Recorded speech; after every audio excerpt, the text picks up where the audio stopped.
Hey everyone, I was just going through some of my last RV trip files, and I was thinking about all the places I stayed for free. And one thing I've been meaning to just talk about, hopefully to help some of you folks who are trying to get a beat on where to stay for free, is where are the 5 top places I like to stay for free. Now, staying for free is sometimes a little moochy. I mean, if everyone tried to stay everywhere for free, we couldn't RV, right? That's a big problem with RVing. But the other side of that is when you're cruising along on a trip, it's tough to book a spot, go into an RV park, spend all that money just to basically arrive in the evening and leave early in the morning, right? So a lot of us will just boondock, which means staying off the grid somewhere and hopefully for free. So here are the 5 places I end up staying for free when I travel, and you might have seen this on some of my videos. Now, do you disagree with these, or do you have ones that you always fall to that I'd like you to share with everyone else? And comment below. I'm also going to throw in a couple that I won't stay at, and I'll mention that later. Number 5 is casinos. Vegas! Vegas, baby! Vegas! I don't mean like Vegas casinos. I mean like often they're First Nation or Native American casinos you see in the more rural areas as you're traveling. A lot of these places will have adequate parking, and they'll have a policy where you just need to check in, let them know you're there, and they'll let you spend the night. Now, of course, with all of these, it's always best to spend a little money there if you can, even if it's just grabbing a little snack or a drink or something. But, try to spend money wherever it is that you're staying for free if they're letting you stay there for free. I find this works both in British Columbia and down in California, Oregon, Washington, the whole western part of North America, which is really where most of my RVing takes place. Number 4, and this is mostly in the States, but Flying J gas stations. My whole RVing life, I've stayed at times in Flying J gas stations. The vast majority, nearly all of them, endorse it. It's okay to do. Now, of course, usually when we stay at the Flying J, like everywhere else, we end up spending some money there or in the surrounding like fast food places that'll be attached to that location. Flying J's have a long history, even before they were purchased by Pilot, I believe. So now, like, they're Pilot Flying J's out there, and there's different types. Up here in BC, it seems a little different.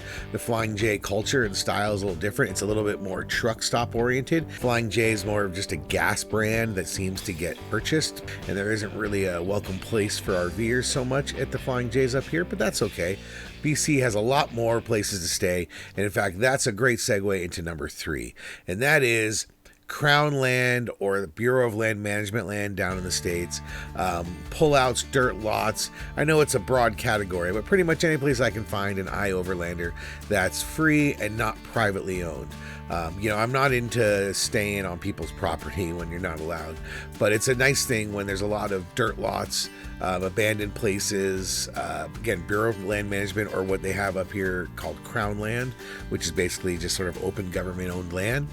There's countless places to stay if you're willing to just get off the beaten path, and having an overland trailer, that makes it a little easier for me to find those places. I'm pretty conservative on my approach. Again, if I think at all that this might be private land, or this is a place that was clearly designed for van lifers and not for a guy with a big old trailer, I won't be staying there.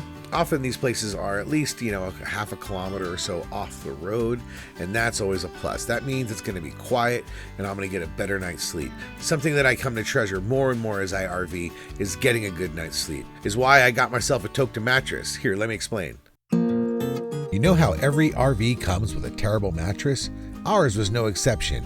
Thin, floppy, and basically useless. So for this trip, we finally upgraded to a Tokta Utopia, a custom RV mattress made just for our weird Murphy bed dimensions. We gave them the measurements, picked our firmness, and they shipped it ahead of us to a UPS access point on our route.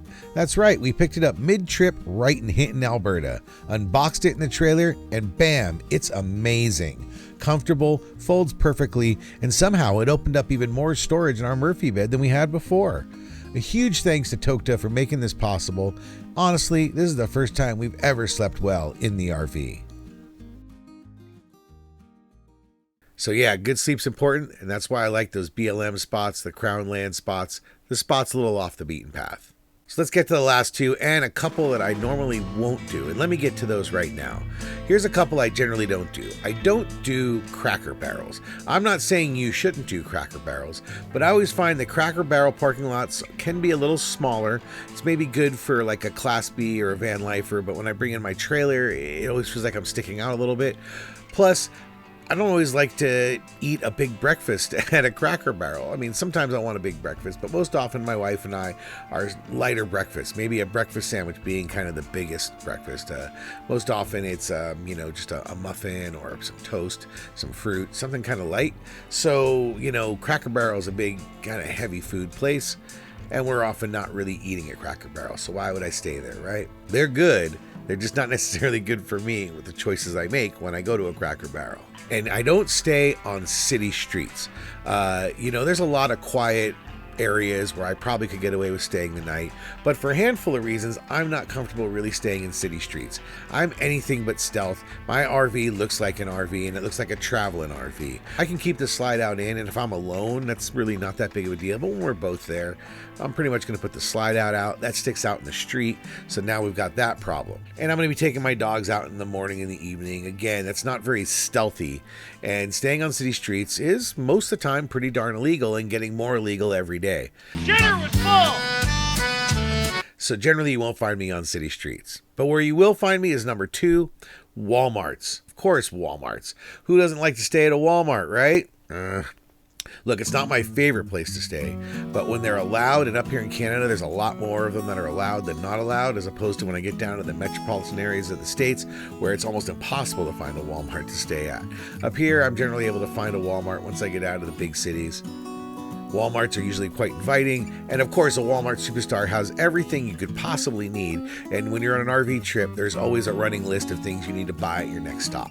So it's usually a convenient place to load up, get some stuff, stay the night, and it's usually safe. There's security in the parking lot, things like that. So it's usually a pretty safe place. I stayed in one in Washington State that was a parking lot for all the teenagers and partiers that came in that night. So it was lots of booming music, lots of people drinking in the parking lot, lots of groups of kids. And in that case, yeah, I was a little on my toes, but like most every place in Canada and the US, it's safe. It's just kids having a good time. And number 1, where do I end up the most dependable place, the place I know I can stop? That's usually rest areas. Now, there's some controversy around rest areas. Number 1, most rest areas, at least here in the West, they have an 8-hour limit. So you need to stay within 8 hours. I usually don't go much over 8 hours, but there are times we go into that 9th hour or so.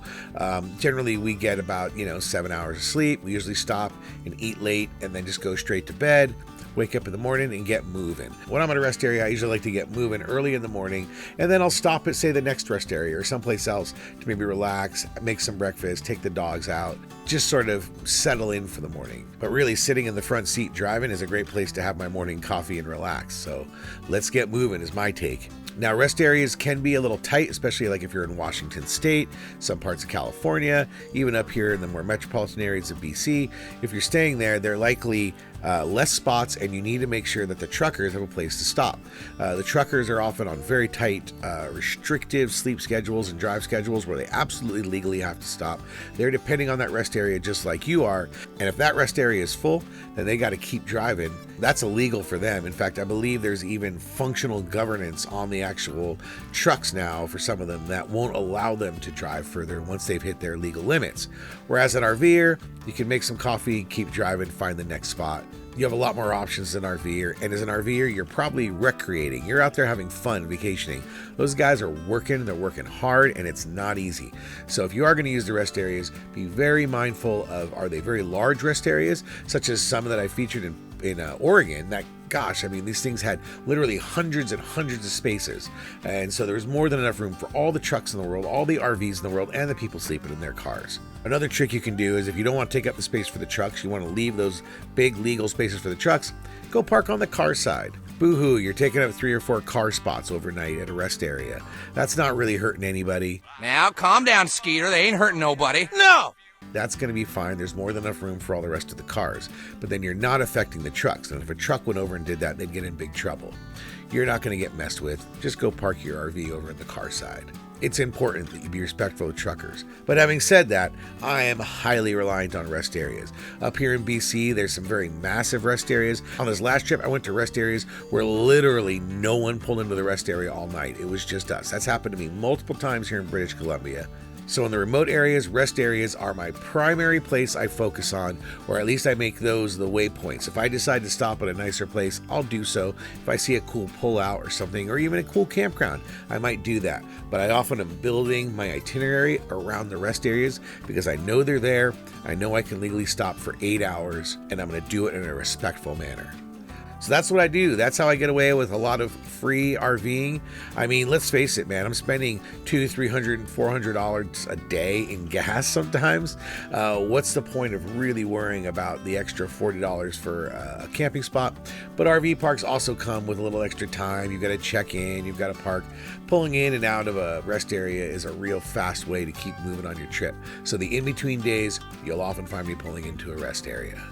Now, do you disagree with these? Do you think any of these should be avoided? Or do you have ones that you always fall to that you'd like to put in the comments below? Please do. I'd like you to share with everyone else, and please read the comments, see what other people are suggesting. I bet there's a whole lot of ideas that you folks have on how to stay for free. And you might have some ideas on why people shouldn't be camping for free. That's okay too. Let me know your opinion. Comment below. Have a great day. And wherever you end up parking for the night, make sure you get busy living. Thanks, everyone. And don't forget to subscribe. We're almost 25,000 subscribers and we need your help. I make all these videos for free, and the only thing I ask from you is that you subscribe to this channel. I hope this video earned your subscription today.